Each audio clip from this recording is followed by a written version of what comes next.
एक जंगल में ऑटो चलाने वाला बंटी कबूतर रहता था। एक बार की बात है, बंटी कबूतर रात में सवारी छोड़ने के लिए काफी दूर आ जाता है। तभी उसे रास्ते में एक चिड़िया दिखाई देती है। अरे ये कितनी खूबसूरत चिड़िया है। अच्छा है वापसी में सवारी मिल गई। पूछता हूँ उस चिड़िया को कहाँ जाना है। रुको रुको ना। हाँ चिड़िया बहन बोलो कहाँ जाओगी तुम? जहाँ आप जाएंगी वहाँ जाऊंगी मैं। चिड़िया बहन मैं तो अपने घर जाऊंगा। चलिए आप बैठ जाइए, मैं आपको रास्ते में छोड़ दूंगा। जरा जगह तो दीजिए, जभी तो बैठूंगी मैं। अरे चिड़िया बहन आप पीछे बैठिए जहाँ सवारी बैठती है। उसकी ये बातें सुनकर बंटी कबूतर को बहुत अजीब लगता है। तभी उसकी नजर उसके पैरों पर पड़ती है। उसके पैर उल्टे होते हैं, जिसे देखकर वो डर जाता है। अरे भागो भागो रे भागो भैया। कहाँ जाएगा तू बचकर बंटी कबूतर? आज तो तुझे छोड़ूंगी नहीं। कितने दिनों बाद मेरी प्यास बुझेगी। इस रास्ते पर कोई आता भी नहीं था,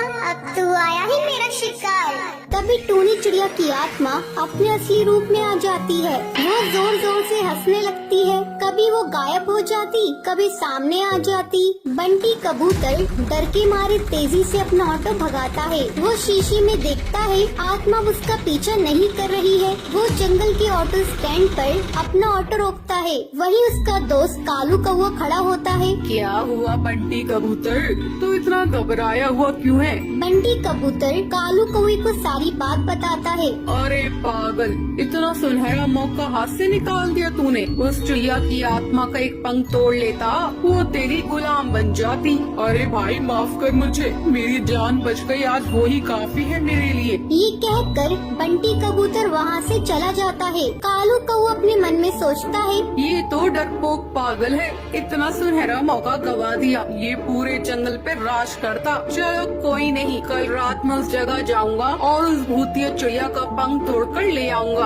अगले दिन कालू कौवा अपना ऑटो लेकर उसी जंगल के रास्ते पर जाता है। वहाँ पर एक चिड़िया खड़ी होती है। रोको रोको ना, ऑटो रोको, मुझे जाना है। अरे भाई लगता है ये वही चिड़िया की आत्मा है, इसका पंख तोड़ लूंगा। ये कहकर कालू कौवा अपना ऑटो उसके सामने रोकता है और उसके पंख तोड़ने लगता है। अरे बेवकूफ कौवे बदमाश, तेरी हिम्मत कैसे हुई? तूने मेरे पंख तोड़ने की कोशिश की। रुक तुझे भी बताती हूँ। टुनटुनी चिड़िया पास में पड़े डंडे से उसे बहुत मारती है। अरे बहन मुझे माफ कर दो, मुझे लगा तुम एक चिड़िया की आत्मा हो। अरे बदतमीज, तुझे मैं कहाँ से आत्मा नजर आ रही हूँ? चल भाग यहाँ से। टुनटुनी ये कहकर वहाँ से चली जाती है, पर टूनी चिड़िया की आत्मा पेड़ के पीछे खड़े होकर ये सब देख रही होती है। अगले दिन कालू कौवा फिर से अपना ऑटो लेकर वहाँ पर आता है। भाई आज तो पहले उसके पैर देखूंगा तभी उसके पंख तोड़ूंगा, वरना कल की तरह पिटाई हो जाएगी मेरी। अब फिर से वहाँ पर एक चिड़िया खड़ी होती है। रोको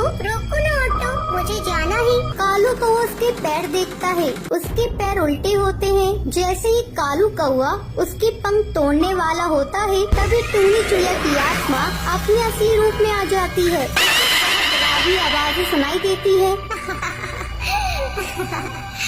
कालू कौवे आप मेरे पंख तोड़ेगा?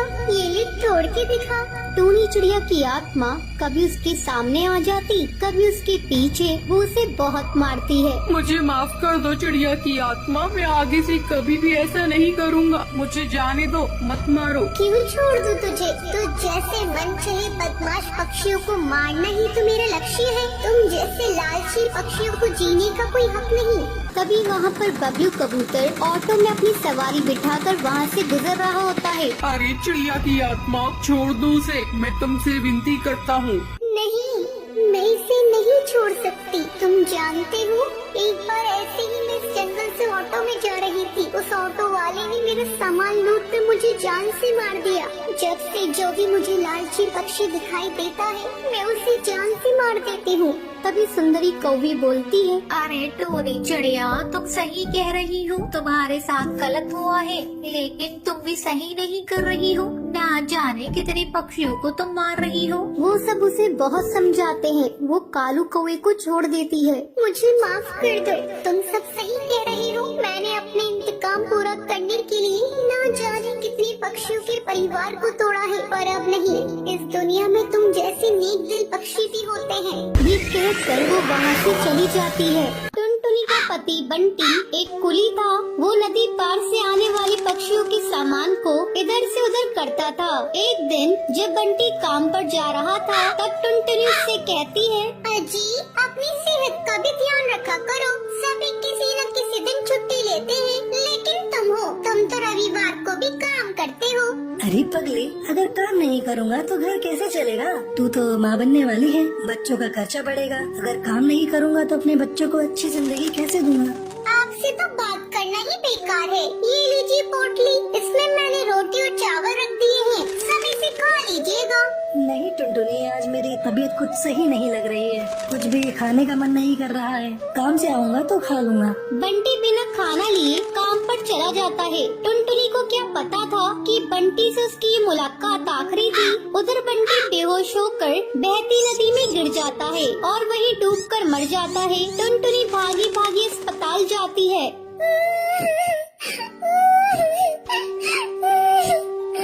बंटी, ये क्या हो गया? सब कुछ एक पल में खत्म हो गया। अब ये बच्चा किससे अपना पापा कहेगा? मैं तुम्हें कई बार समझा रही थी, अपनी सेहत का ध्यान रखो, लेकिन तुम तो मेरी बात मानते ही नहीं। अब मैं क्या करूं बंटी? समय तेजी से पंख लगाकर उड़ने लगता है। टुनटुनी एक बच्ची को जन्म देती है। एक दिन टुनटुनी के पास डाकिया एक खत लेकर आता है। अरे ये खत तो कड़कनाथ सेठ की कंपनी की तरफ से आया है और मुझे बंटी की जगह कुली की नौकरी दी गई है। मुझे अपनी बच्ची की नौकरी करनी ही होगी, तभी मैं उसे एक अच्छे स्कूल में पढ़ा पाऊंगी और उसे बेहतर भविष्य दे सकूंगी। अगले दिन से ही टुनटुनी कुली बनकर पक्षियों का बोझ उठाती थी। जब भी नदी के उस पार से कोई पक्षी आता था, टुनटुनी तेजी से उन पक्षियों के पास पहुंच जाती थी। बहन जी, क्या मैं आपका बोझ उठा लूं? अरे तुम तो एक चिड़िया हो, क्या तुम इतने बोझ को उठा सकती हो? हाँ हाँ बहन जी, मैं सारे बोझ को उठा लूंगी। बहन जी, मैंने अपनी जिंदगी में इतना बोझ उठा लिए है, ये बोझ तो उसके आगे कुछ नहीं है। क्यों, क्या हुआ? और तुम ये तुम्हारी बेटी को साथ में लेकर क्यों घूम रही हो? तुम्हारे पति कहाँ हैं? वो नहीं कमाते हैं क्या? क्या करिएगा बहन जी, मेरी दुख भरी कहानी सुनकर रोज इस नदी किनारे पे कई पक्षी आते हैं और मेरी दुख भरी कहानी सुनते हैं, लेकिन कोई मेरी मदद नहीं करता। अरे तुम मुझे तो बताओ, मैं तुम्हारी जरूर मदद करूंगी। क्या बताऊं बहन जी, मेरे पति की मौत इसी नदी में डूबकर हो गई थी। उसके बाद से मैं यहाँ कुली की नौकरी कर रही हूँ। देखो टुनटुनी, जब तुम्हारी बेटी थोड़ी बड़ी हो जाएगी तो उसको मेरे स्कूल में डाल देना। मैं उसे पढ़ा लिखा कर एक अफसर बनाऊंगी। मैं तुम्हें अपना पता दे देती हूँ। वो बुलबुल चिड़िया टुनटुनी को अपना पता दे देती है। इसी तरह कई साल गुजर जाते हैं। एक दिन जब टुनटुनी अपना घर साफ कर रही थी, तभी उसे बुलबुल का दिया हुआ पता मिलता है। अरे ये पता तो वही है जो मैडम जी ने मुझे नदी किनारे पर दिया था। मैं तो बिल्कुल भूल ही गई थी। अब मैं अपनी बेटी को लेकर मैडम जी के स्कूल में जाऊंगी और उसे वहाँ पढ़ाऊंगी। टुनटुनी अपनी बेटी को लेकर उस पते पर पहुँचती है। आओ आओ टुनटुनी, बहुत दिन हो गए तुमसे मिले।